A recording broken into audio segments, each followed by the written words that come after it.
as a Russian court handed down a 16-year sentence against former U.S. Marine Paul Whelan on Monday, after a months-long secret trial on espionage charges that observers say were trumped up and violated his human rights. The father of another former Marine, who has been detained in Russia for over 300 days, was watching closely.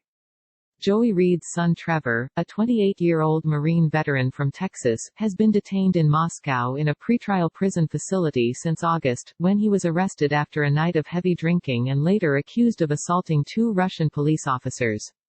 The elder Reid says the charges are false, and that there are serious irregularities, reminiscent of the Whelan case, including a suppression of evidence like traffic camera footage that could exonerate his son.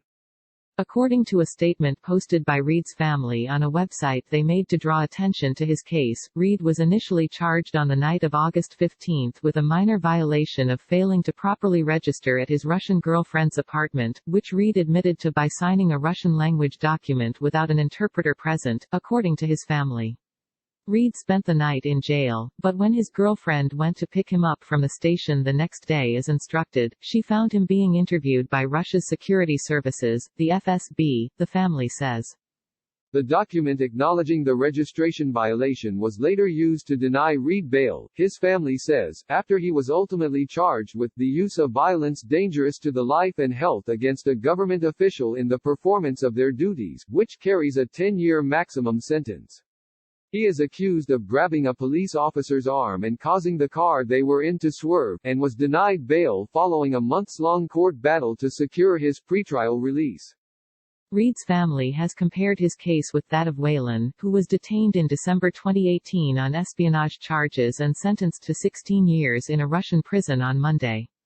The State Department has called for Whelan's immediate release, citing the lack of a fair and open trial. President Donald Trump has not weighed in publicly, and there are no signs he's raised the issue with Russian President Vladimir Putin directly.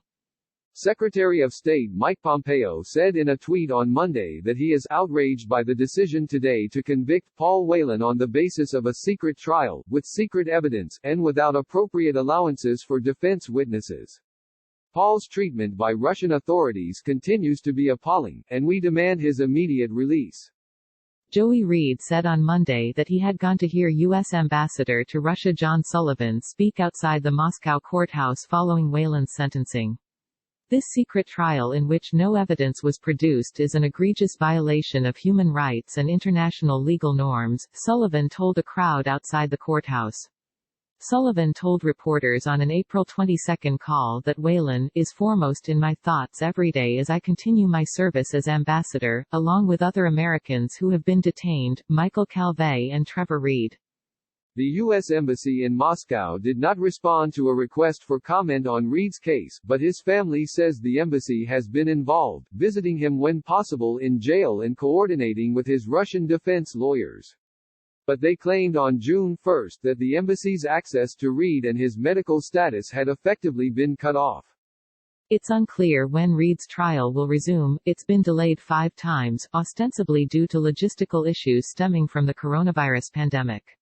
His trial is tentatively scheduled to resume on June 30 if the jail will release him to attend court, said his father, who has been living in Moscow for months as his son's case continues.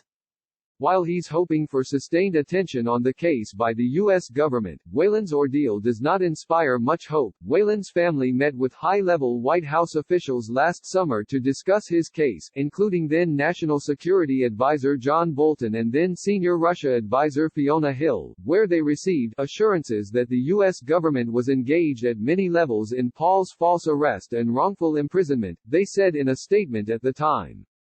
Bolton and Hill have since left the White House, and Trump, who has taken pains to maintain a good personal relationship with Putin, has shown no signs of wanting to get involved. Michigan Senator Gary Peters, who represents Whelan, called on Trump in September to task his current National Security Advisor Robert O'Brien, who previously served as Special Presidential Envoy for Hostage Affairs, with securing Whelan's release. So far, Peters' office has not received any indication that O'Brien has been involved in Whelan's case. Senator Peters believes there needs to be an all-hands-on-deck approach to free Paul, who the Russian government is using as a political prisoner, said a Peters spokesperson. Senator Peters believes the special presidential envoy for hostage affairs and the White House need to become more involved in securing Paul's release. Russian authorities have presented no credible evidence against Paul, and it's time for him to come home to his family in Michigan. Whelan remained in detention even after Russian national Maria Butina, who pleaded guilty to foreign agent violations and spent 15 months in jail, was released and deported back to Russia in October. National security experts had suspected that Russia was holding Whelan as leverage and angling for a prisoner swap with Butina, but no such exchange ever materialized. On Monday, Whelan's brother indicated that the family had seen no real action by the U.S. government in Paul's case. Now that the conviction has happened, we really don't see any reason now for, or any excuse for, a lack of action or lack of request or interaction by the U.S. government, he told CNN.